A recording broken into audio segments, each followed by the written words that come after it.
Bonjour pour cette 14e vidéo sur la démocratie implicative. La démocratie implicative se démarque des différents modes de gouvernance précédents par des marqueurs spécifiques qui fondent son originalité. Ils impulsent le monde démocratique qu'elle représente. Ils lui permettent de s'adapter à une économie mondialisée et à un monde interconnecté. Ils préservent la dimension humaine de l'organisation sociale et protègent les plus faibles. Ils garantissent une juste représentation de toutes les classes de la société et assurent un partage équitable des richesses. Le tirage au sort est le marqueur principal de la démocratie implicative. Il permet de faire monter aux responsabilités et aux mandats des personnes hors des partis et des syndicats. Dans les assemblées, c'est toujours le suffrage universel qui assure la majorité. Le tirage au sort et la proportionnelle viennent en complément. Le tirage au sort a été utilisé dernièrement dans le cadre de la Convention citoyenne sur le climat. C'est à la fois une avancée et un contre-exemple.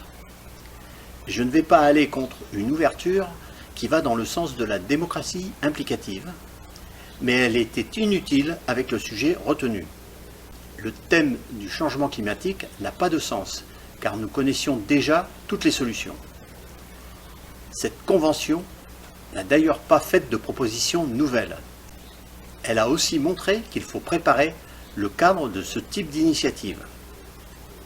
Quand le président affirme qu'il prendra l'ensemble des propositions sans filtre, il ouvre la porte aux frustrations, celles des élus et en particulier des députés et sénateurs qui votent la loi, et celles des participants qui se sentent trahis par le recul présidentiel. Le vote blanc. La prise en compte des votes blancs dans le décompte des élections est une proposition qui existe depuis longtemps dans la société. Elle est inéluctable à terme, mais freinée par l'ensemble de la classe politique. Il est certain que cette avancée démocratique transformera profondément le vieux jeu politique. Les candidats y regarderont à deux fois avant de faire des propositions parfois hors sol. La protection des plus faibles. La mondialisation et les bouleversements de la société écartent impitoyablement les plus faibles et les moins éduqués. La démocratie implicative veille à leur protection pour assurer leur formation et leur insertion.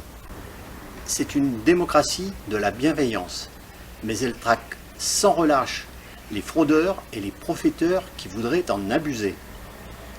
La convergence des idées. Ce principe régira les différents rapports sociaux. Il remplace le traditionnel rapport de force qui tyrannise tous nos rapports politiques et sociaux. Quand les conflits ne peuvent être résolus par la négociation, il sera fait appel à un nouvel agent démocratique, le synthétiseur. Je reviendrai plus loin sur son rôle.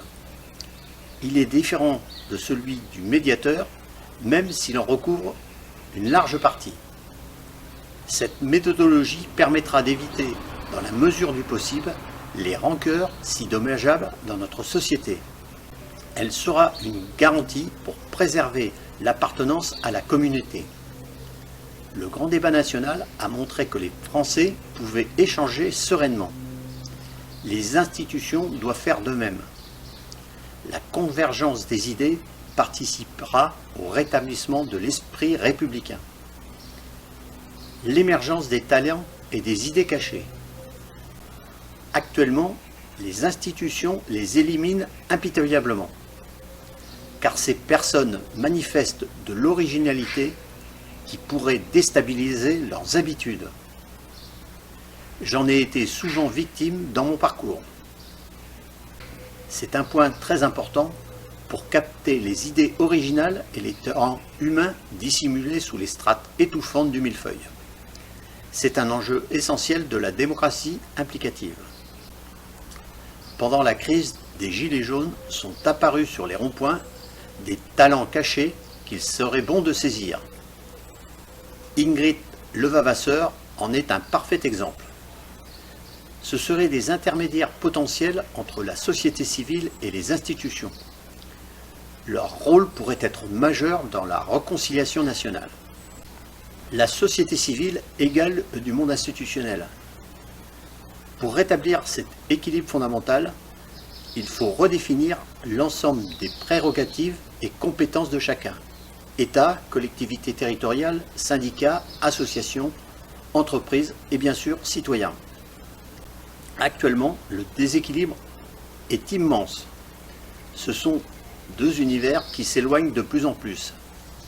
Il est fondamental que des courroies de transmission et des passerelles soient reconstruites. L'adaptation sera plus difficile pour les institutions qui évoluent dans un espace plus protégé et extrêmement normé. Là encore, la durée de mise en œuvre sera privilégiée pour éviter les conflits. Nous poursuivrons la définition des marqueurs de la démocratie implicative dans la prochaine vidéo. Bien sûr, vous pouvez acheter mon livre « En marche vers la démocratie implicative ». Vous retrouverez les sujets traités dans cette vidéo à partir de la page 162. Vous pouvez aussi consulter mon site internet où vous trouverez de nombreux documents. Sur ma chaîne YouTube, vous retrouverez l'ensemble de mes vidéos. N'oubliez pas de partager celle-ci sur les réseaux sociaux. Merci et à bientôt.